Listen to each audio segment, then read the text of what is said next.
తెలుగువారి ఆత్మగౌరవం, తెలుగు వల్లభుడు ఎన్టీఆర్ సినిమా మీరు చూసే ఉంటారు. ఎన్టీఆర్ సినిమాలో ఎన్టీఆర్గా వారి నటవారసుడు నందమూరి నరసింహం బాలకృష్ణ గారు యాక్ట్ చేశారు. అయితే అందులో బాలకృష్ణగా జన్మించినప్పుడు ఆయన అన్నప్రాసన సీన్ ఒకటి ఉంటుంది. అందులో ఎన్టీఆర్ పాత్రధారి బాలకృష్ణ చెప్తున్నారు, చిలిపివాడు అందుకే బాలకృష్ణ అని పేరు పెడుతున్నాను. అలాంటి చిలిపి బాలయ్యకి 60 సంవత్సరాలు వస్తున్నాయి. ఆయన జన్మదిన సందర్భంగా ఆయనతో మాట్లాడదు. బాలకృష్ణ గారు నమస్కారం. నమస్కారం. మీకు జన్మదిన శుభాకాంక్షలు. థ్యాంక్స్. ఆ సీన్లో మీరు చెప్పినట్టుగానే మీ మీద మీరే చిలిపిగా జోక్ చేసుకుంటారు. అవును. సో 60 ఏళ్ళు వస్తున్నా కానీ మనసుకి మాత్రం బాలయ్య అంతే కదండి, మన మానసికంగా సంబంధం లేదు 60 ఏళ్ళు అనేది. సో నేను అందరితో అంటుంటాను, ఇంగ్లీష్లో మనం 60 అంటాం, చాలా సందర్భాల్లో కూడా కట్నాల్లో మనం చూస్తాం ఈ తేడాలు వస్తాయి. ఆడు 50 అంటాడు, ఆడు ఏదో కట్నం 15 లక్షలు ఇచ్చాడు, అప్పుడు 50 అన్నారు కదా అంటే నాకు 15 లాగా వినపడిందండి అంటే కాదు కదా నేను 50 అనుకున్నాను అంటాడు. అలాగే స్వీట్ 16 అంటాడు, నేను 60 కాదు అంటే 1కి 6 0 కాదు. అంటే ఏదైనా మన ఆలోచన విధానాన్ని బట్టి, అలాగే మన స్వభావాన్ని బట్టి, మనకున్న అంటే నేనేది ఒత్తిడి కంటే కూడా ఏదైతే తృప్తి పొందుతామో మన వృత్తి కానివ్వండి, లేకపోతే బాధ్యతలు కానివ్వండి, వాటితో మనం తృప్తి పొందినప్పుడు మానసికంగా శారీరకంగా కూడా మనకి ఎటువంటి వయస్సు ఒక ప్రభావం ఉండదు అన్నది నా నమ్మకం. 60 ఇయర్స్ వచ్చినప్పుడు ఎన్టీఆర్ గారు ఆయన అద్భుతమైనటువంటి ఫ్యాన్ ఫాలోయింగ్, సినిమా స్టార్డమ్ అవన్నీ వదిలిపెట్టి రాజకీయాల్లో సేవ కోసం వచ్చారు. అవునండి. కానీ ఇప్పుడు మీరు 60 ఇయర్స్కి వచ్చేసరికి ఆల్రెడీ 2 సార్లు ఎమ్మెల్యేగా ఉన్నారు, అద్భుతమైనటువంటి నటవారసత్వం అంతా చూశారు. ఇప్పుడు మీరు వెనక్కి వెళ్తున్నట్టుగా ఉంది, 60 నుంచి మీరు చెప్పినట్టుగానే 16కి వెళ్తున్నట్టుగా ఉంది కదా. ఇంకా 60 ఏళ్ళు ఉందిగా. ఇప్పుడు 60గా పూర్తి ఆయుష్ అంటే 60, 120.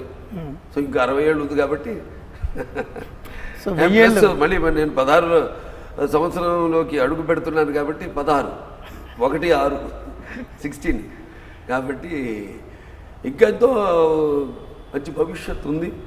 ఇంకా బాగా సేవలు అందించడానికి అయితేనేమి, సినిమా పరంగా వినోదాన్ని, విజ్ఞానాన్ని, ఆలోచన రేకించడానికి అయితేనేమి కానీ ఆ కళమ్మ తల్లి ఆశీస్సులు ఇలాగే ఉంటుందని నా నమ్మకం. సో మంగమ్మ గారు మనవాళ్ళు లాంటి అద్భుతమైనటువంటి సినిమా చూసి ఇప్పుడు రియల్ లైఫ్లో దేవాంశ తాతగా వచ్చిన మీరు రియల్ లైఫ్లో ఇంకా మనవుడుగానే ఉన్నట్టుంది కదా, మీ యాటిట్యూడ్ కానీ. వాళ్ళు మేము చిన్నప్పుడు నాన్నగారిని చూస్తే చాలా అంటే ఆయన కూడా అంటే నేను అనేక సందర్భాల్లో చెప్పడం జరిగింది, నాకు తండ్రే కాదు, ఒక గురువు, దైవం, ఒక మెంటర్ నాకు ఎన్టీ రామారావు. అంటే నేను ఎప్పుడు చెప్తుంటా, ఎన్టీఆర్ అంటే కేవలం నందమూరి తారక రామారావు గారు అనే కాదు, ఏంటంటే నటనాలయం, ఆయన ఇల్లే ఒక నటనాలయం, అందులో ఆయన ఒక నటరాజ నటసింహుడు, టీ అంటే తారామండలంలోని తారక ధృవతారకుడు, ఆర్ అంటే రారాజు రాజకీయ ధురంధర యుగంధరుడు, రమణీయ రమ్య కమనీయ సౌమ్య గుణధాముడని. సో అలాగే ఆయన మేము చిన్నప్పుడు చూసినప్పుడు అదో అంటే దూరంగా పెరగడం, ఆయన మెడ్రాస్లో ఉండడం, నేను హైదరాబాద్లో ఇక్కడ పెరగడం, నా హైదరాబాద్ వచ్చేసాను.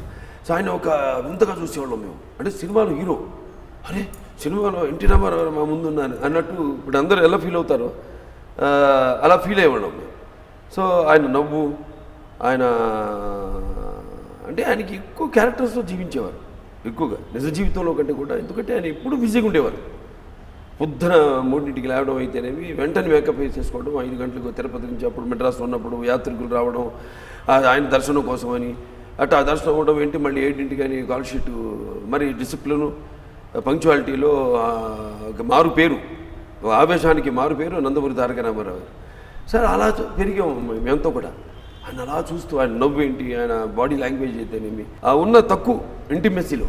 అలాగే మనవాళ్ళు కూడా నన్ను అలాగే చూస్తుంటారు, ఎందుకంటే నా బాడీ లాంగ్వేజ్, నేను నవ్వినా అలాగే నవ్వుతాను. సో వాళ్ళు కూడా అలాగే నన్ను, నేను చాలా వరకు అవాయిడ్ చేయడానికి ట్రై చేస్తాను, కానీ అది స్వభావం ఎక్కడికి పోతుంది అంటే గట్టిగా నమ్మడం అవన్నీ కూడా కొడుకునే కాబట్టి వారసత్వంగా నాకు వచ్చింది. సో వాళ్ళతో మ్యాక్సిమం అటు ఇటుగా బ్యాలెన్స్ చేసుకుంటూ వెళ్తాను మన వాళ్ళతో. అంటే ఒకటి ఆవేశం లేకపోతే వాళ్ళు ఎవరైనా ఆర్టిస్టులు అవుతారేమో, ఈ ఆవేశం ఎక్కడికి దూరం కాకూడదని. రెండోదేమో ఒక భయం, ఒక ఆరాధన అనేది ఏంటంటే చిన్నప్పటి నుంచి నాన్నగారిని ఎలాగైతే మేము చూసామో అది ఎక్కువ పాలనలో ఉండకూడదని, న్యాచురల్గా ఉండాలని. ఎన్టీఆర్ గారి పాత్రకి సంబంధించి 60 ఏళ్ళు వస్తున్నాయి, ఇంకా శ్రీదేవి హీరోయిన్తో ఇవన్నీ ఏంటి అని ఒక సీన్ కూడా మీరు పెట్టారు. కానీ మీరు ఇప్పుడు 60 ఏళ్ళు మీకు రాలేదని మనసుకి అదే విధంగా అంటే ఏమంటామంటే ఒకటి శుచిత్వం మాతృపుణ్యేన పితృపుణ్యేన శుద్ధమాన్ ఉదరో వంశపుణ్యేన ఆత్మపుణ్యస్తు భాగ్యవాన్ అంటారు. అంటే తల్లి వలన ఒక శారీరక మానసిక శుచి శుభ్రత భావుకత కలుగుతుంది వస్తుంది. అలాగే తండ్రి యొక్క సంస్కారం వలన అతనికి జ్ఞానము అలాగే ధర్మ విచక్షణ అబ్బుతుందంటారు. అలాగే తను పుట్టిన వంశం వలన అతనికి సంస్కారము ఉదార స్వభావము అలాగే దర్పము అలాగే పోరాట పటిమ ఇవన్నీ కూడా అలవడతాయి. కానీ భోగభాగ్యాది అలాగే ఈ కీర్తి ప్రతిష్టలు కానీ తను చేసుకున్న పుణ్య ఫలం వలన అతను దక్కుతుందంటారు. అలా చూసుకుంటే ఇవన్నీ కూడా నాకు కలిసి వచ్చినాయి. అంతే నాకంటే ధనవంతుడికి ఎవరు లేరు అనుకుంటాను ఈ విషయాల్లో. నేనేవైతే చెప్పానో అటు తల్లి తరఫున కానీ తండ్రి తరఫున కానీ నా వంశం కానీ అందుకే అంటారు భావస్థురాన్ని జన్మాంతర సౌహృదాన్ని అంటారు. అలాగే నా అభిమానులు అంతకు మించిన నేను సంపాదించిన ధనం ఇంకొకటి లేదనుకుంటాను. ఎందుకంటే ఇంతమందిని ఇంత లక్షల మంది కోట్ల మంది అభిమానులు పొందడం అంటే మరి అది కూడా ఎటువంటి ప్రలోభానికి లొంగకుండా అలాగే దేనికి అమ్ముడుపోకుండా ఎలాగైతే ఇప్పుడు పార్టీ కార్యకర్తలు ఉన్నారు అలాగే నాకు సినిమా పరంగా అలాగా డెడికేటెడ్గా ఉన్న ఫ్యాన్స్ అయితేనేమి ఇలా అన్నీ. అందుకే ఇప్పుడు అంటుంటాను నేను చాలా సందర్భంలో నాకున్న జ్ఞాన సంపదలో బ్రాహ్మణుణ్ణి ఐశ్వర్యంలో వైశ్యుణ్ణి మంచికి మాలని మంచి స్థితులు తిరిగే మాదిగని కష్టాన్ని నమ్ముకున్న కమ్మరిని కొమ్మరిని కంసాలని రజుగుణ్ణి నాయి బ్రాహ్మణుణ్ణి కలవశం లేని యాదవుని ఆపదలు ఆదుకునే వెలమని వ్యక్తిత్వంలో రాజుని అమ్మను మరిపించే కమ్మని పౌరుషంలో రెడ్డిని. సో అలా అన్ని రకాలుగా నా అంత అదృష్టవంతుడికి ఎవడు ఉండడు లేడు అని నాకు అనిపిస్తుంది. కానీ ఆంధ్రప్రదేశ్లో ప్రస్తుత పరిస్థితులు చూస్తే కుల ద్వేషము ఒక కులం మీద టార్గెట్ చేయడం ఇట్లా అనిపిస్తుంది కదా సార్, ఏమనిపిస్తుంది? రియలైజ్ అవుతారండి, రియలైజ్ కాకపోరు. ఎందుకంటే ఇప్పుడు పరిస్థితులు కూడా అలాగే ఉన్నాయి కదా. అంటే చూస్తున్నామని ఇప్పుడు ఒకదాని వెనకాల సరే ఎలక్షన్ అయింది ఓకే, తర్వాత మనం ఇప్పుడు ఉపద్రవాలు ఈ కరోనా అని కానీ ఇవన్నీ చూస్తున్నాం మనం. సో డెఫినెట్గా ప్రజలు రియలైజ్ అవుతారని నేను చెప్పను, చాలా మట్టికి 99% అయ్యారు. అవి ఉండకూడదు. రక్తానికి జాతి లేదు, మాంసానికి మతం లేదు, చర్మానికి కులం లేదు. ఎవరైతే వీటి అన్నింటికి అతీతంగా అన్ని వర్గాల వారికి అన్ని కులాల వారికి న్యాయం చేస్తాడు అటువంటి నాయకుడే కావాలి మనకి, అటువంటి ప్రభుత్వమే మనకు కావాలని ఇప్పుడు రియలైజ్ అవుతున్నారు. తప్పకుండా మళ్ళీ మంచి రోజులు వస్తాయి. ఎందుకంటే ప్రభుత్వం కూడా ఎన్నో ఏళ్ళు ఉండదని కూడా నేను అనుకుంటున్నాను. అమరావతి రాజధాని వైభవం కూడా మీకు తెలుసు. అంతే కాదు కదా, ఆయన వల్లే కదా అసలు మన తెలుగు మన హిందూ కాలమాన పట్టిక మొదలైంది ఆయన దగ్గర నుంచి కదా. ఆయన పట్టాభిషిక్తుడైన రోజే దాన్ని మనం ఉగాదిగా, అది ఉత్తర భారతదేశంలో అయితే గుడిపాడివిగా సంబరాలు జరుపుకుంటారు, పండుగలు జరుపుకుంటారు. అలాంటి అమరావతి విషయాన్ని ఒక కులానికి ఆపాదించి ఆపేసింది ప్రస్తుత ప్రభుత్వం. మీరు ఏమనిపిస్తుంది సార్? అదే డెవలప్ అయిన ప్లేస్ ఒకటే మనకి డెవలప్ కావాల్సిన ప్లేసు, అలాగే చారిత్రాత్మకంగా ఒక విశిష్టత గల ప్రాంతాన్ని మనం జనరల్గా ఇప్పుడు చేయడం అన్నది ధర్మం. మరి అటువంటిది కన్ఫ్యూజన్ తీసుకొచ్చి 3 రాజధానులని అంటే ఆర్థిక రాజధాని అని అలాగే జ్యుడిషియరీ అని లేకపోతే సెక్రటేరియట్ అని కన్ఫ్యూజ్ చేయడం.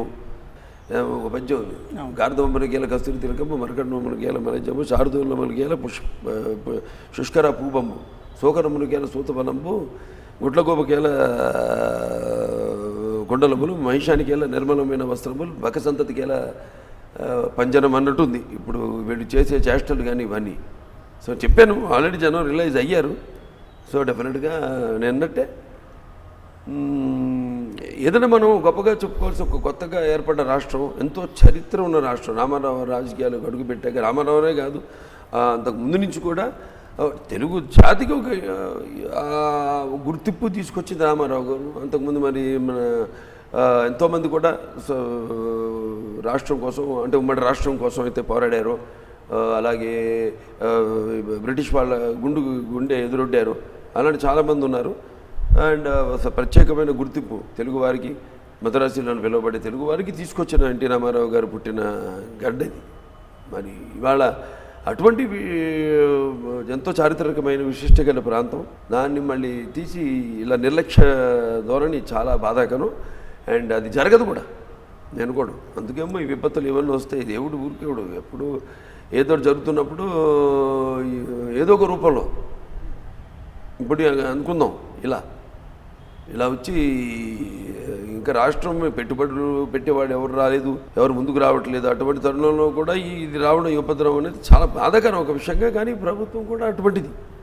కరోనా లాంటిదో ప్రభుత్వం కూడా కరోనా లాంటిదే ఇప్పుడున్న ప్రభుత్వం. సరే, ఎన్టీఆర్ గారు అంటే ఎంజీఆర్ తర్వాత ఎన్టీఆర్ గారు రాజకీయాల్లోకి వచ్చి పార్టీ పెట్టి 9 నెలల్లో విప్లవం సృష్టించి ప్రభుత్వాన్ని స్థాపించి అద్భుతమైన ముఖ్యమంత్రిగా అసలు సంక్షేమ పథకాలు ఇవన్నీ ప్రవేశపెట్టారు. ఎన్టీఆర్ గారి తరువాత మౌనత విజయపథంలోకి వెళ్ళాలంటే అత్యున్నత శిఖరాలకు ఎదగాలంటే అంటే ఏ ఫుల్ మ్యాన్ అంటే లార్జర్ దెన్ లైఫ్ అంటాం. రామారావు గారు is always larger than life. ఇంకెవరు లేరు లార్జర్ దెన్ లైఫ్ నాకు తెలిసినంత వరకు. ఎందుకంటే ఆయన చేసిన పాత్రలు, ఆయన డెడికేషను, ఆయనకున్న అలవాట్లు, లేకపోతే ఆయన డిసిప్లిను ఇవన్నీ కూడా. అండ్ అకుటిత దీక్ష పోనాలి ఈ దారిలోనూ ఉన్న ఆయన ఇప్పుడు ఆయన అకుటిత దీక్ష ఆయన అనుకున్న దారిలో ఆయన నడిచేవాడు ఆయన. అంతే తప్పితే పక్కన ఎవరో దీనివల్ల లేకపోతే ఏదో పరోక్షమైన ఆదర్శంగా తీసుకుని, ఆదర్శంగా అంటే వేరు లేదు మనం కూడా అవ్వాలి ఆయన అయ్యాడు కాబట్టి అనుకోవడం వేరు. ఆయన ప్రజలకు సేవ చేయడానికి నిస్వార్థంగా ఆయన వచ్చాడు ఆయన. అంతే తప్పితే ఆయన అనుకరించాలని చూస్తే మాత్రం ఎవడు రాజకీయాల్లోకి రాలేడు, వచ్చినా సస్టైన్ కాలేడు. అది మన కళ్ళ ముందే ఉంది, జరిగింది కూడా, కనపడదు. మనకు ప్రత్యక్ష ఉదాహరణ ఉంది కూడా. కష్టమండి ఇండస్ట్రీ నుంచి ఆయనలాగా మళ్ళీ ఆ స్థాయికి చేరుకోవడం అన్నది ఎవరి వల్ల కాదు. సో ఎన్టీఆర్ స్థాపించిన తెలుగుదేశం ఇంత ఇలా ఎదిగింది, మొన్న వైఫల్యం చెందింది అనుకోండి. బట్ దాని ప్రభావం పునర్వైభవం గురించి మీరు ఎలా ఫోర్కాస్ట్ చేస్తున్నారు? Will get it. జనమే ఇప్పుడు always situations and circumstances make a politician అంటారు. అప్పుడు నాన్నగారు రాజకీయాల్లోకి వచ్చారంటే అప్పుడు పరిస్థితులు ఆయనకి అన్నీ కలిసి వచ్చినాయి. అప్పుడు అన్నీ ఎలా మన తెలుగు జాతి యొక్క గౌరవం ఢిల్లీ వీధుల్లో తాకట్టు పెట్టబడుతుంది. అలాగే ఎలా ముఖ్యమంత్రులను మార్చడం, ముఖ్యమంత్రులను అగౌరవపరచడం, ఇవన్నీ మద్రాసీలను పిలువబడడం, ఇవన్నీ కూడా ఎన్నో వాటి ప్రభావం వల్ల ఆయన అలా పరిస్థితులు ఇప్పుడు పరిస్థితులు అలాగే ఉన్నాయి. కాబట్టి డెఫినెట్గా మనం తెలుగుదేశం పార్టీ అధికారంలో అప్పుడు చేసిన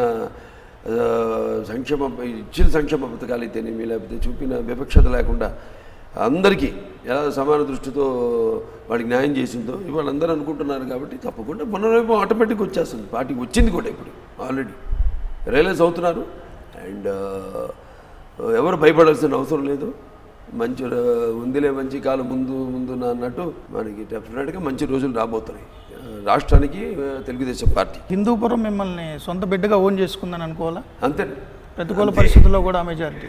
అవును, అంత వేవ్లో కూడా మరి ముస్లిమ్స్ పాపులేషన్ ఎక్కువ ఉంది అక్కడ. అయినా చేశారంటే నన్ను ఎన్నుకున్నారంటే మరి మేము చేసిన అక్కడ సంక్షేమ పథకాలు అయితేనేమి, లేకపోతే చేసిన అభివృద్ధి అయితేనేమి, అందించిన సంక్షేమ పథకాలు చేసిన అభివృద్ధి అయితేమి వాటికి వాళ్ళు ఓట్లు వేశారు అంతే. తప్పితే ప్రత్యేకంగా బాలకృష్ణ గారిని వాళ్ళు వేయలేదు. జరిగిన అభివృద్ధికి అందిన ఫలానికి వాళ్ళు ఇచ్చిన రిజల్ట్ అది. అంటే 2-3 తరాలుగా హిందూపురంతో అనుబంధం ఏంటి సార్? నాన్నగారి దగ్గర నుంచి మీ వరకు అలా ఓన్ చేసుకుంది మీ ఫ్యామిలీని? అంటే 1-2 ఉన్నాయి. అప్పుడు కాలం వేరు, ఇప్పుడు వేరు పరిస్థితులు. అంటే అప్పుడు నాన్నగారు నిలబడ్డారు అంటే ఎన్టీఆర్ ఆయన అక్కడ నిలబడ్డం అంటే వాళ్ళు అసలు ఇప్పుడు కళ్ళలో కూడా ఊహించి ఉండరు. అటువంటిది ఆయన మొత్తం 60,000తో ఎంతో గెలిచారు. సరే, తర్వాత అన్నయ్య గారు నెక్స్ట్ అన్నయ్య గారు కూడా మంచి మెజారిటీతో గెలిపించారు. 55,000 ఎంతో మెజారిటీతో ఆయన్ని గెలిపించారు. నా టైంకి వచ్చేసరికి దాంట్లో ఎన్నో కారణాలు ఉన్నాయి. అటు డీలిమిటేషన్స్ అయ్యి కొన్ని మండల్స్ వేరే కాన్స్టిట్యుయెన్సీస్కి వెళ్ళిపోవడం, అక్కడివి ఇక్కడ రావడం ఇవన్నీ ఉంటాయి కదా డీలిమిటేషన్స్లో ఎలక్షన్స్ ముందు. అలా కొంత తగ్గడం జరిగింది నాకు. ప్లస్ ఒక ఆర్టిస్ట్గా నేను అంటే ఫుల్ ఫ్లెజ్డ్ పొలిటీషియన్గా కాకుండా మరి ఎంతవరకు వాళ్ళకి అందుబాటులో ఉంటానా అనేది కూడా ఉంటుంది న్యాచురల్గా. అవతల వాళ్ళు అంటారు కదా న్యాచురల్, వాళ్ళే దుష్ప్రచారం అని నేను చెప్పను. మామూలుగా ఎవడని అంటాడు ఇది ఎక్కడ చేస్తాడు, ఎక్కడెక్కడ ఉంటాడు ఇతను, ఎప్పుడు ఈ సినిమా షూటింగ్లోనే ఉంటాడు అన్నప్పుడు అది దాని ప్రభావం కూడా ఉంటుంది కొంచెం డెఫినెట్గా. అండ్ అప్పుడు రాజకీయ పరిస్థితులు కూడా అంటే బీజేపీ అంటే యాలీస్ కోయిలిషన్స్ ఏ పార్టీలతో ఉంటాయి అనేది కూడా ఆ లెక్కలు బాగా ఎంతో కొంత ప్రభావం ఉంటుంది ఓటర్ల మీద. ఇవన్నీ పనిచేస్తాయి కాబట్టి నాకు బాగా కొంచెం మెజారిటీ తగ్గి అప్పుడు మొదటిసారి నిలబడ్డప్పుడు 2014లో నాకు 16,000 చిల్లరతో గెలవడం, ఇవాళ ఇప్పుడు ఒక 17,000 చిల్లరతో గెలవడం జరిగింది. వచ్చిన ఒక 1000 ఓట్లు కూడా ఎక్కువ చేసిన అభివృద్ధికి తప్పితే అక్కడ బాలకృష్ణన్ కాదు, చేసిన అభివృద్ధికి వాళ్ళు ఇచ్చిన జడ్జిమెంట్ అది. సో నాన్నగారి కళల సంబంధించినటువంటి ప్రాజెక్టులు అందరినేవా, సుజల స్రవంతి ఇవన్నీ మీరు కంప్లీట్ చేసినట్టే కదా రాయలసీమకి, ఈ నియోజకవర్గానికి నీళ్లు అయిపోయింది మొత్తం. డైరెక్ట్ హిందూపూర్ మున్సిపాలిటీకే డైరెక్ట్ సపరేట్ పైప్ లైన్ ఇప్పుడు చంద్రబాబు నాయుడు గారిని అడగగానే వెంటనే ఆయన మంజూరు చేయడం, సపరేట్ పైప్ లైన్ ఇవ్వడం జరిగింది హిందూపూర్ టౌన్కి. అలాగే అక్కడ అన్ని చెరువులు కూడా నీళ్లు అందించడం జరిగింది. కానీ ఒక బాధాకరమైన విషయం ఏంటంటే ఇప్పుడు ప్రభుత్వం నీళ్లు ఇవ్వట్లా. ఇప్పుడు ఇంతవరకు ఏంటి ప్లాను, అందరినివాస్ సుజల స్రవంతి అంటే ఏదైతే 3,000 TMC నీళ్లు వృధాగా సముద్రంలో కలిసిపోతుందో దాన్ని అటు శ్రీశైలం ప్రాజెక్టు మీదుగా అది కేవలం థర్మల్ ప్రాజెక్టుగానే కాకుండా ఇరిగేషన్ ప్రాజెక్టుగా కూడా నీళ్లను మళ్లించడం జరిగింది. ఇటు కర్నూలు జిల్లా అయితేనేమి, లేకపోతే కడప జిల్లా అయితేనేమి, అనంతపురం, దాని తర్వాత చిత్తూరు జిల్లా పలమనేరు వరకు నీళ్లు. సో దాన్ని మాది సబ్ ఛానల్, మాది మెయిన్ కెనాల్ కాదు, సబ్ కెనాల్ మాది. ఎందుకంటే మాది ఒక కార్నర్లో ఉంటుంది, మాది అదే మడకశిర కెనాల్ అంటాం దాన్ని. సో దాని ద్వారా నీళ్లు మళ్లించడం జరిగింది, వాటర్ ఇవ్వడం జరిగింది. ఇప్పుడు ఇవాళ 7-8 సార్లు నీళ్లు ఓవర్ఫ్లో అయినా కూడా ఆ నీళ్ళను సముద్రంలో కలిపేసి ఇవాళ నీళ్లను వృధాగా పోనిచ్చి ఇవాళ చెరువులు నింపట్లేదు మా దగ్గర. అదొక చాలా బాధాకరమైన విషయం.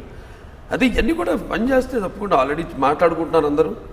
సో అక్కడి వాళ్ళు ఏం అడగరు పాపం, నీకు ఏం కావాలి మణిమాణి ఏదో తను అడిగినట్టు, శ్రీనాథ్ మహాకవిని అడిగినట్టు నీకు ఏం కావాలి, అగ్రహారాలు కావాలా, లేకపోతే ఏదైనా బంగారు నాణాలు కావాలంటే కస్తూరి అడిగినట్టు మీకు ఏం కావాలా, బంగారం కావాలా, ఏం కావాలంటే మాకు నీళ్లు కావాలండి అని అడిగేవాళ్ళు పాపం. సో అంటే మన దేశంలోనే 2 అతి తక్కువ వర్షపాతం ఉన్న జిల్లా అనంతపురం జిల్లా, ఆఫ్టర్ జైసాల్మేర్, రాజస్థాన్ జైసాల్మేర్ తర్వాత. సో అటువంటి చంద్రబాబు నాయుడు గారు సీఎంగా ఉన్నప్పుడు అనుసంధానం చేసి నీళ్లు ఇవ్వడం, మరి ఇవాళ నీళ్ళు ఇవ్వకపోవడం అనేది ఆయన ఇవ్వడం, మరి చూడాలి ఇప్పుడు వాళ్ళ కళ్ళల్లో ఆనంద బాష్పాలు. అది ఇవాళేమో అసలు నీళ్ళు లేక మళ్ళీ ఎడారిలా తయారవుతుంది అనంతపురం జిల్లా. బాలకృష్ణ గారిని అంటే ఇతర కోణాలు అవన్నీ కాకుండా చూస్తే సినిమా నటులు, Indo American Basavatarakam cancer hospital ద్వారా వైద్య సేవలు ఎంతోమందికి సర్వీస్ అందిస్తున్నారు, పొలిటికల్గా ఎమ్మెల్యే. సో హిందూపురం గురించి మాట్లాడుకున్నాం, ఇక ఇండో అమెరికన్ క్యాన్సర్ సంబంధించి ఏంటి సార్ డెవలప్మెంట్స్? దాన్ని ఇప్పుడు ఆంధ్రలో కూడా మేము అప్పుడు దాన్ని ఎక్స్పాండ్ చేయాలండి. ఇప్పుడు తీసుకున్నాం, ల్యాండ్ కూడా కొన్నాం, ఒక 15 ఎకరాలు కొనడం జరిగింది. కాకపోతే ఇప్పుడు డెవలప్మెంట్ దాని మీద ఆధారపడి ఉంటుంది. ఎందుకంటే మెయిన్గా బేసిక్ ఎమ్యూనిటీస్ అవి రావాలి ముందు, కరెంట్ రావాలి, రోడ్లు పడాలి, ఒక చుట్టుపక్కల పేషెంట్లు రావాలంటే మళ్ళీ ట్రాన్స్పోర్టేషన్ ఉండాలి, బస్సులు పడాలి, ఇవన్నీ అవన్నీ ప్రస్తుతానికి మేము just we are waiting and watching. అక్కడ డెవలప్మెంట్ ఎలా ఉంటుందో దాన్ని బట్టి మనం పెడదాం అక్కడ. ఎందుకంటే వెరీ బిగ్ ప్రాజెక్ట్, 650 కోట్ల ప్రాజెక్ట్ అది. ఇక్కడ ఇది 500 పడకల ఆసుపత్రి, అక్కడ మేము పెట్టబోయేది 1000 పడకల ఆసుపత్రి. సో కాబట్టి we are just waiting and watching ఎంతవరకు డెవలప్మెంట్, బేసిక్ కమ్యూనిటీస్ అంతా, ట్రాన్స్పోర్టేషను అండ్ ఎలక్ట్రిసిటీ అండ్ ఇవన్నీ ఎంతవరకు ముందు డెవలప్ అవుతుందో చూద్దామని చూసి అప్పుడు మేము ఇక దాంతో ముందుకెళ్తాం. సో ఇక్కడ కూడా కేసీఆర్ గారు, కేటీఆర్ గారు పూర్తిగా సహకరిస్తున్నాయి. ఎందుకంటే కేసీఆర్ గారు ఎన్టీఆర్ అభిమాని, ఆసుపత్రి మీరు చేసిన సర్వీస్ చూసి లెజెండ్. నాన్నగారు ప్రియ శిష్యుడు. అప్పుడు ఆయన ఎమ్మెల్యేగా ఉన్నప్పుడు and is above all these and is a legend. ఈ అతను నాన్నగారు కూడా ఇప్పుడు బండి కార్లు ఎక్కించుకొని అంటుండేవారు కూడా, అతను డెఫినెట్గా బాగా పైకి వస్తాడు, మంచి భవిష్యత్తు ఉంది అని ప్రియశిష్యుడు నాన్నగారికి. అలాగే మన తెలుగుదేశం పార్టీ కూడా ఏం పేరు పెడదామా అప్పుడు కార్యక్రమానికి, జన్మభూమి కార్యక్రమానికి అనుకున్నప్పుడు కూడా ఆయనే సజెస్ట్ చేయడం జరిగింది, చంద్రశేఖరరావు గారు, ఇప్పుడు ప్రస్తుత ముఖ్యమంత్రి గారు.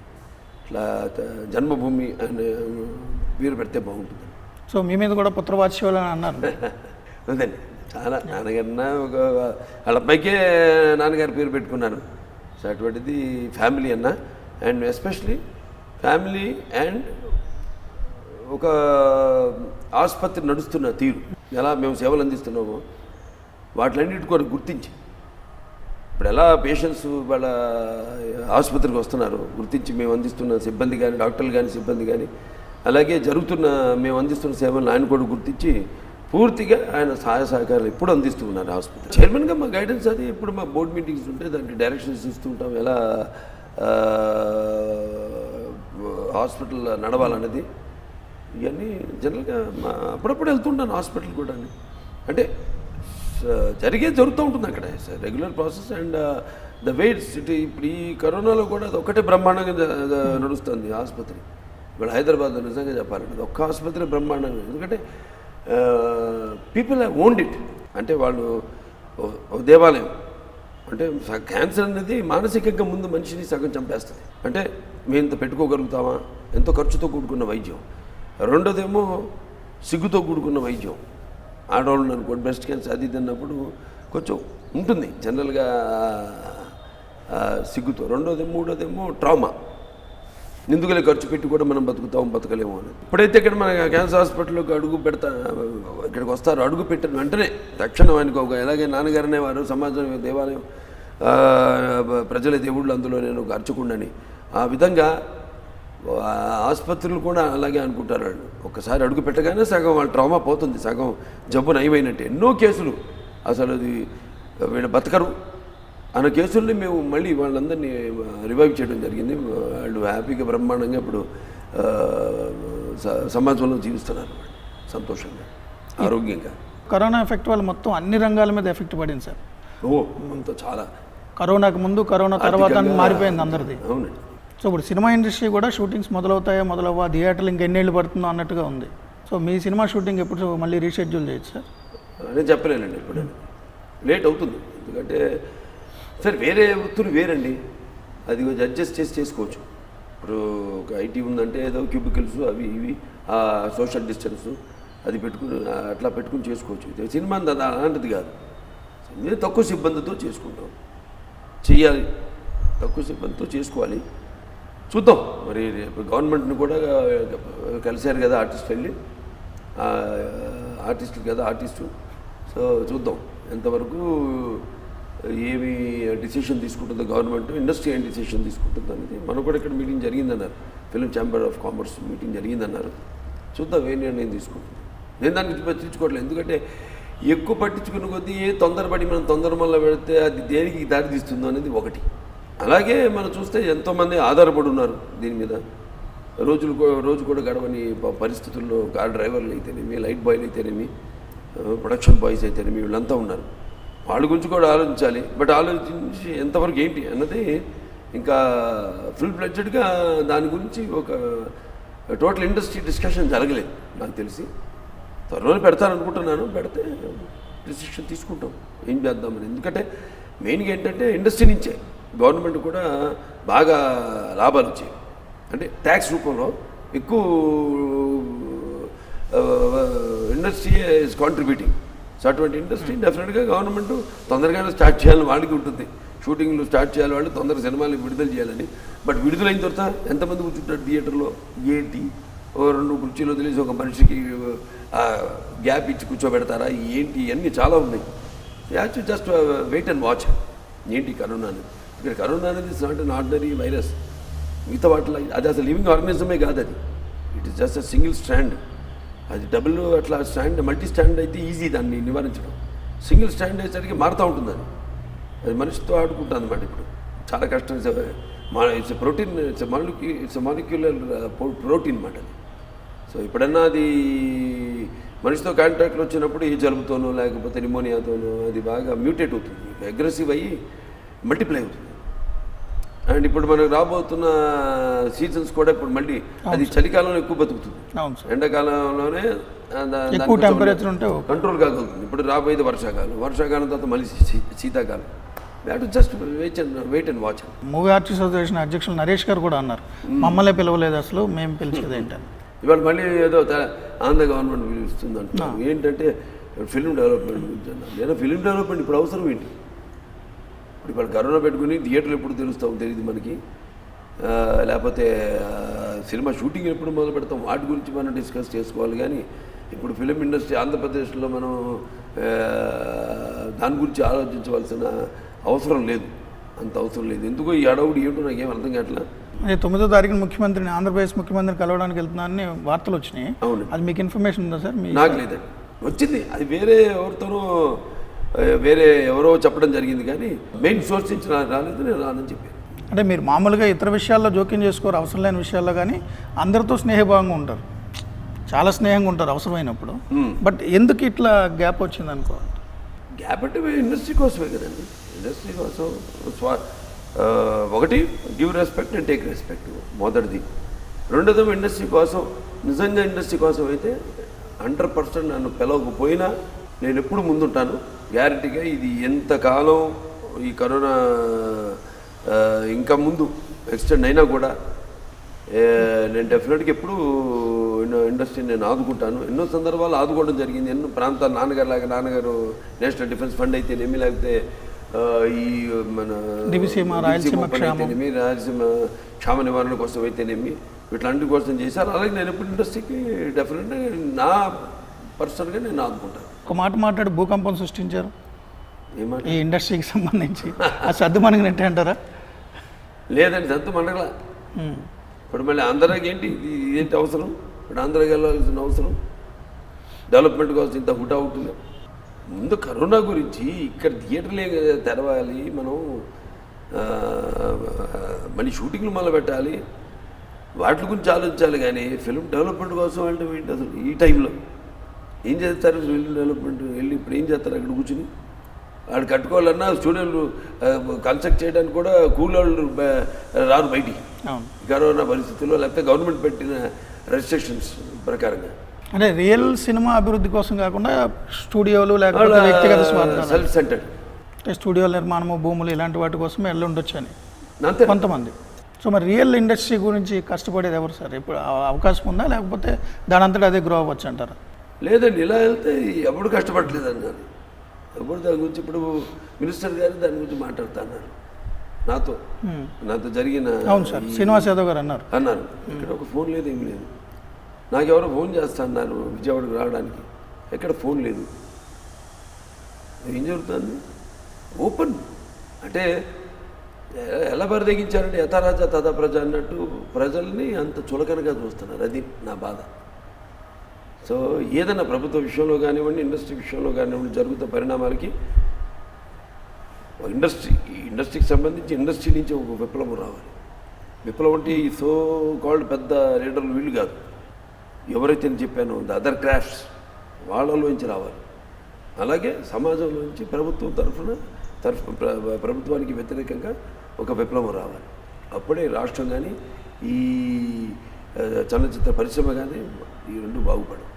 అంటే బయట జనం ఏదో పొలిటికల్ బాలకృష్ణ గారు పార్టీ అని అనుకుంటారు, కానీ అన్ని పార్టీలతో మీకు వ్యక్తిగతంగా కూడా చాలా ప్రేమలు ఉన్నాయి కదా? అన్ని పార్టీలతో వ్యక్తిగతంగా నాకు సంబంధాలు ఉన్నాయి.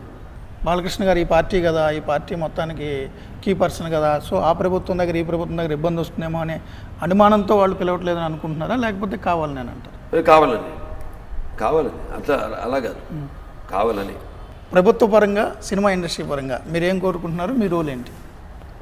ఆంధ్రప్రదేశ్లో ప్రభుత్వము వైసీపీ చేస్తున్న వ్యవహారాలు మీరు చూశారు. ఇప్పుడు ఈ కరోనా పరిస్థితుల్లో నేనేం మాట్లాడినండి. మరి మేము పెట్టిన సంక్షేమ కార్యక్రమాలు ఎన్నో కరోనా టైంలో బాగా ఉపయోగపడేవి. అన్న క్యాంటీన్ కానివ్వండి, అలాంటివి అవన్నీ తీసి పడేశారు.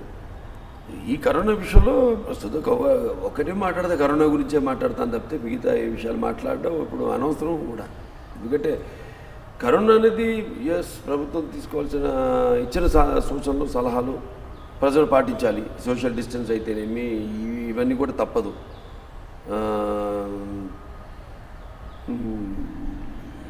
ఇంకా సరే ఈ సంక్షేమ పథకాలు ఎప్పుడు నడిచేవే, ఏ ప్రభుత్వం వచ్చినా మారేవి కావు. ఇప్పుడు ఇది కొత్తగా ఇది మొదలైంది. ఏది ఒక ప్రభుత్వం వస్తే మరి రాజధాని కూడా మార్చడం అనేది చాలా విచిత్రంగా ఉంది.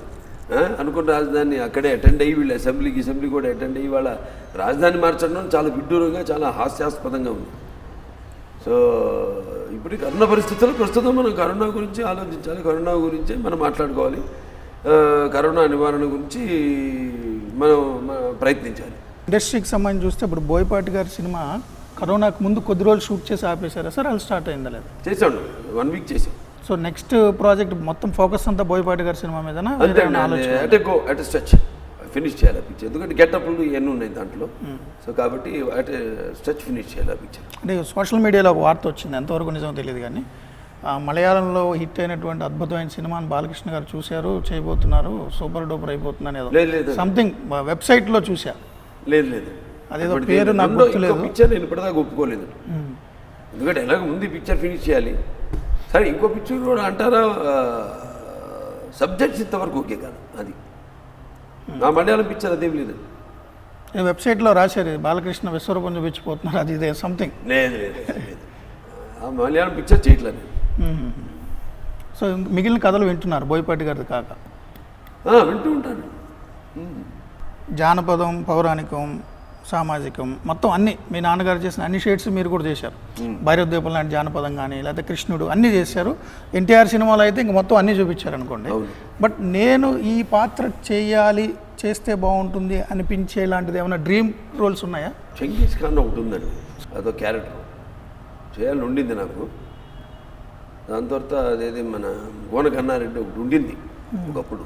కాకపోతే ఏంటంటే వాటికి ఉన్న అయ్యి ఉంటే ప్రాబ్లమ్స్ చేయడానికి. కానీ చెంగీస్ ఖాన్ ఒక మంచి సబ్జెక్టు, చాలా ఎక్స్ట్రాడినరీ సబ్జెక్టు. అది ఏదన్నా అంటే అవకాశం తప్పకుండా సినిమా చేస్తాను. అది ఏదో మనకు సంబంధించింది కాదు, అది మొత్తం ప్రపంచానికి సంబంధించింది కదా. అంటే ప్రపంచానికంటే మనం భారతీయుడు కాదు, అతను మంగోలియన్ ట్రైబ్కి చెందిన అతను. మన తెన్నటి సూరి గారు రాశారు నావల్, చాలా అద్భుతంగా రాశారు ఆయన. ఎందుకంటే ఇంగ్లీష్లో తీశారు ఆ cinema. Umar Sharif, Stephen Boyd వాళ్ళు యాక్ట్ చేశారు. నేను నావల్ చదవక ముందు ఆ సినిమా నా లైబ్రరీలో ఉండేది. కానీ తెన్నటి సూరి గారి నావల్ చదివాక ఆ సినిమా ఇప్పుడు నా లైబ్రరీలో లేదు, తీసి బయటపడేశారు. అంటే అంత అద్భుతంగా ఊహించుకొని ఆయన రాశాడు అనమాట చెంగీస్ ఖాన్ గురించి తెన్నటి సూరి గారు. సో అదొకటి ఉంది, చాలా మంచి డ్రీమ్ ప్రాజెక్టు. సరే గోనగన్నారెడ్డికి అయితే కొంచెం ప్రాబ్లమ్స్ ఉన్నాయి దానికి చేయడానికి, ప్రత్యేకంగా అతని మీద సినిమా తీయడానికి, ఆయన మీద సినిమా తీయడానికి. అంతే. సో నాన్నగారు చేద్దాం అనుకుని చేయలేకపోయిన మూవీస్ ఏమైనా ఉన్నాయి సార్ మీకు తెలిసి? ఈ క్యారెక్టర్ చేయాలనుకుని ఎన్టీఆర్ గారు శాతకర్ణి అప్పుడు ఆయన చేయాలనుకున్నాను, అది చేశాను అంతే. ఇంకా ఆయన చేయాలనుకుని చేయనివి లేవు. ఇప్పుడు చాలా సినిమాలకు సంబంధించి స్పార్క్ లాగా మీకు ఐడియాలు వస్తాయని అంటారు. ఇప్పుడు ఆదిత్య 369 సంథింగ్ ఆ మూవీ కూడా ఐడియా మీరే స్పార్క్ లాగా ఇచ్చారండి. పార్ట్ 2 నాకు ఐడియా వచ్చింది. పార్ట్ 2 నాకు ఐడియా వచ్చింది. రెడీగా ఉంది, స్క్రిప్ట్ అంతా రెడీగా ఉందండి పార్ట్ 2. సో అది కూడా చేయబోతారు టైంను బట్టి? 100% చేస్తాను. ఆదిత్య సీక్వెల్ ఆదిత్య 999 మ్యాక్స్ అని పేరు అనుకున్నాను దానికి. అన్ని మ్యాక్స్ ఉన్నాయి, iMacs, max larger than life.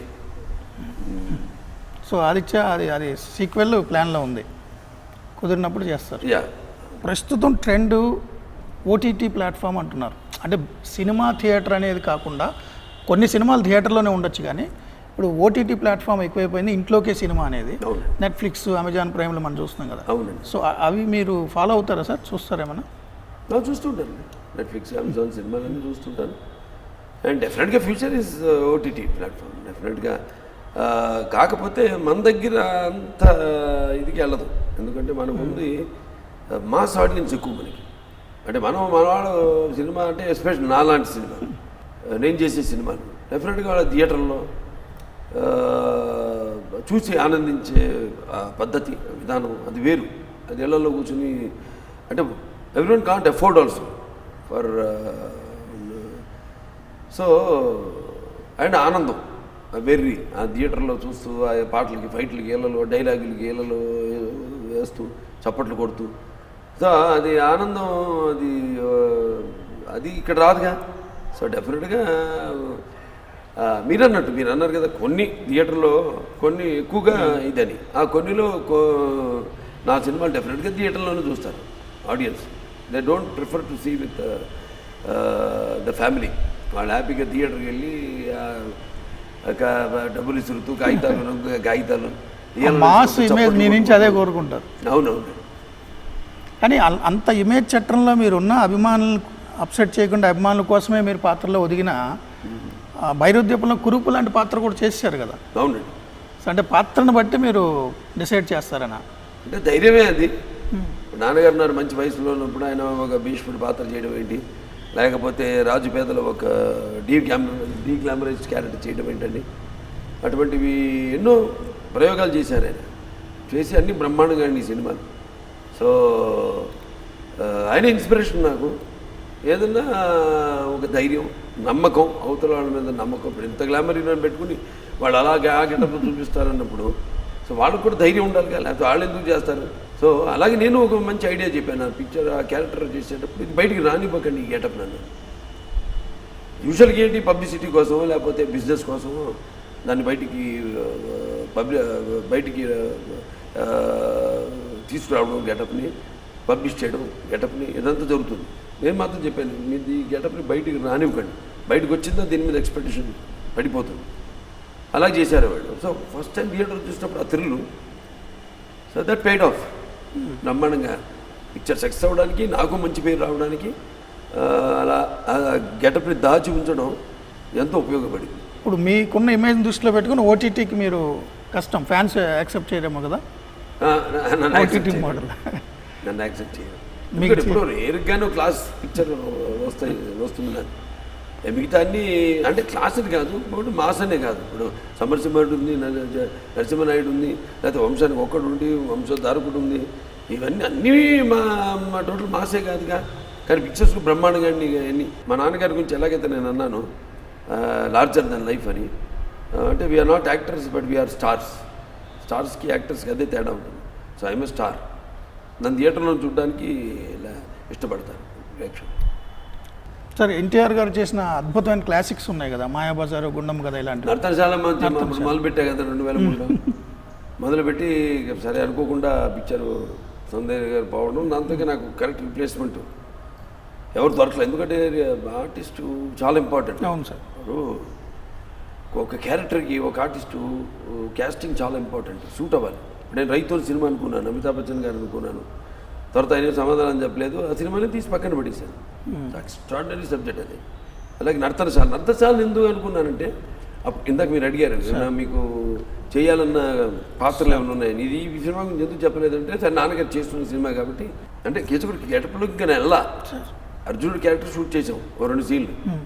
దాంట్లో అంటాడు సర్వతంత్ర స్వతంత్ర నిష్ఠ పటిష్ట ప్రజ్ఞా దురంధర యుద్ధ తంత్రములతో మధ్యందిరి భానుమండలి తీక్షణ కిరణ మార్తాండిని బలి ఆగ్రహ దగ్గర కోపోద్రిక్తుండని దండధర బాహుదండ సమమైన చండ ప్రచండ గదాయుధంతో శత్రు సేనలపై విరుచుకుపడి స్వైర వీరవిహారం చేయొచ్చు సేనవాహిని ఖండములుగా చిన్న భిన్నము చేయుచుండ వైరి మూకలు కకావికలై హాహాకార ధ్వని ప్రతిధ్వనులతో తునగలుగుచుండ మత్తగజములు బీతిల్లి అటు ఇటు పరిగెట్టుచుండ రణరంగమంతయు నెత్తుటేరులై పారుడి చూచిన వైరి వర్గము ఇక కీచకనామమును వినుటికే కాక స్మరించుటకు కూడా భయపడి ఇక చావుగా మిగిలిన శత్రురాజులందరూ అవినిత శిరస్కులని పాదములపై పడి శరణు కోరి దిక్కులు పిక్కటిలేలా జయజాత్మానములు చేయించు పంచద్రోణ కాంచితములైన చతుశ్శత నిధులను వజ్ర వైడూర్యాది గోమేదిక సువర్ణ భాండాగారములను మాకు కానుకగా సమర్పించుకుంటే అల్లుడు అర్థమైందా మా యుద్ధ క్రీడా విశేషము అంటాడు. ఇప్పుడు 2002లో నేను చెప్పింది. మీకు అంత మెమరీ అండి సార్, 18 years అయినా సీన్లో డైలాగు యాక్టింగ్ అని అంటాను. ఇప్పుడు it's not crime, shouting or giving a satisfying laugh. ఏడవడం, అరవడం, ఒకటి తృప్తిపరచడానికి ఒక నవ్వు విసరడం కాదు యాక్టింగ్ అంటే. Acting is you are entering into others spirit. పరకాయ ప్రవేశం. Whose experiences you haven't experience. Spirit అనుభవాలు నువ్వు అనిపించలా, కానీ దానిలాగా వెళ్ళిపోతాం ఆ క్యారెక్టర్లోకి. సో నాకు నాన్నగారు ఒక అదృష్టం ఏంటంటే ఇప్పుడు మేము రకరకాల నేపథ్యాల్లో సినిమాలు చేస్తున్నాం కాబట్టి అంటే పౌరాణికాలు కానివ్వండి, లేకపోతే జానపదాలు కానివ్వండి, సాంఘిక సినిమాలు కానివ్వండి, చారిత్రాత్మక సినిమాలు కానివ్వండి, ఫ్యాంటసీలు కానివ్వండి, ఇవన్నీ చేస్తూ ఉన్నాం కాబట్టి మాకు మొనాటనీ ఉండదు. అంటే ఆ పౌరాణిక పాత్రలు నాన్నగారు వేయడం, కృష్ణుడు అంటే ఇలాగే ఉంటాడు, రాముడు అంటే ఇలా ఉంటాడు అనుకుని తెలుగు వాళ్ళు అనుకున్న నేపథ్యం నుంచి మీకు ఆ ఇన్ఫ్లుయెన్స్ ఉందా సార్? ఎక్కువ సంస్కృతము, ఆధ్యాత్మికము బాగా పట్టుంది మీకు బాగా? రోజు 2:30-3 గంటలు పూజ చేస్తాను సార్. పూజ అనేది ఎవడి వ్యక్తిగత విషయం అనుకోండి. పూజ అనేది రకరకాల పూజలు ఉంటాయి. అంటే సుద్దనొసటి దిద్ది అద్దము చుచ్చు హద్దు పొద్దు కానతో ఎద్దు గొడ్డుగడ్డ అట్లా ఉంటుంది నా పూజ. సొంతనొసటి దిద్ది అద్దము చుచ్చు హద్దు పొద్దు కానతో ఎద్దు గొడ్డుగని చిత్తశుద్ధి ఉన్న పూజలు మీకు. నర్తనశాల కంటిన్యూ చేసే ఆలోచన ఉందా సార్? ఛాన్సులు కుదిరితే? నేను చెప్పే కదా రీప్లేస్మెంట్ ఇప్పటిదాకా సౌందర్య గారు రీప్లేస్మెంట్ లేదు నాకు చాలామంది. బట్ ఇప్పుడు నేను ఉన్నారు సీత వరకే ఆవిడ. మళ్ళీ ఆవిడ ద్రౌపదిగా నప్పదు. నేను చెప్తాను మిస్ క్యాస్టింగ్ అది కాకూడదు ఇప్పుడే. ఎందుకంటే నేను చేసున్నాను ఆవిడతో ఆల్రెడీ రాముడుగా చేసున్నాను. రాముడు అన్నప్పుడు మా ఇద్దరి మీద ఇమేజ్ వేరుగా ఉంటుంది చాలా. ఉదాహరణకి అలా ఎన్నో ఉంటాయి క్యాస్టింగ్లో. కొంచెం మిస్ క్యాస్టింగ్ అయిందంటే పిక్చరు మా ప్రొడ్యూసర్ ఎన్నో కోట్లు ఖర్చు పెట్టి తీస్తున్నప్పుడు అది కూడా ఇంపార్టెంట్ పార్ట్ ప్లే చేస్తుంది ఒక పిక్చర్ సక్సెస్లో, పిక్చర్ మేకింగ్లో. So thank you so much sir. ఈరోజు ఈ స్థితికి నేను రావడానికి కారణమైన నా తెలుగు ప్రేక్షకులకు, అటు తెలంగాణ, ఆంధ్ర, ఎక్కడున్నా సరే తెలుగు ప్రేక్షకులకు, అలాగే నా అభిమానులకు అందరు కూడా నా కృతజ్ఞతలు తెలియజేసుకుంటున్నాను. ఈ 60 సంవత్సరాల్లో 43 సంవత్సరాలు నేను ఇండస్ట్రీలో ఉన్నాను. ఈ 43 సంవత్సరాలు ఒక నటుడిగా నన్ను ఈ స్థాయికి ఎదగడానికి కారణభూతులైన ప్రేక్షకులకు, అభిమానులందరూ కూడా నా కృతజ్ఞతలు తెలియజేసుకుంటూ, ఇంకా చెప్పాను స్వీట్ 60 కాదు, ఇది 60 ఓల్డ్ 60 కాదు, స్వీట్ 16 అని. సో ఇంకా రెట్టింపు ఉత్సాహంతో ఇంకా మంచి మంచి సినిమాలు చేయడానికి, ఇలాంటి ప్రజాసేవ కార్యక్రమాలు చేస్తానని ఈ సందర్భంగా మీకు అందరూ తెలియజేసుకుంటూ, మీ అందరికీ నా కృతజ్ఞతలు, నా అభినందనలు తెలియజేసుకుంటున్నాను. This is Abhinav Gomatam. Hello, Nenu Avantika Mishra. Hello, this is Tarun Bhaskar. Please subscribe to TV5 Tollywood. Please subscribe to TV5 Tollywood. Please subscribe to TV5 Tollywood.